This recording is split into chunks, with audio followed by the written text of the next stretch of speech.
guys, Janica here. You're wondering kung magkakano yung mga amigurumi items or magkakano yung mga ganon? Pakikitaan ko kayo ng sample, huwag kayo magugulat ha. Ganyan lang naman po sila kamura. Dollar po yan, $25, yung mga ganon. Ayan, yung mga basic, katulad ng mga ginagawa ko, that's $25.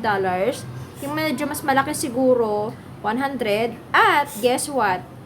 Etong ating B12, ayan, for only 280. Magkano yan sa peso, guys? So, sabihin natin 50 pesos ang isang dollar. So, 28 times 50, that's 14,000. Yun namang ano, let's see, magkano naman yung, ano lang, yung 100 na nakita natin kanina. Magkano lang yun? Times 50, that's 5,000. Magkano yung pinakamura nakita natin? 50 din. That's 2,500.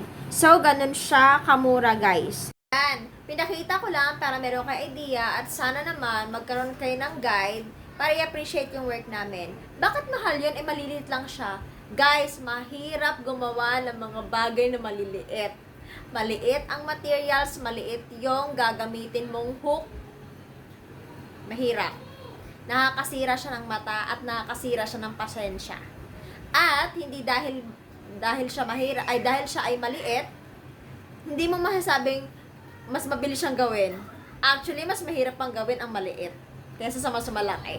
So, sana nakatulong and sana next time, huwag ka na masyadong barat kasi hindi madali ang ginagawa namin.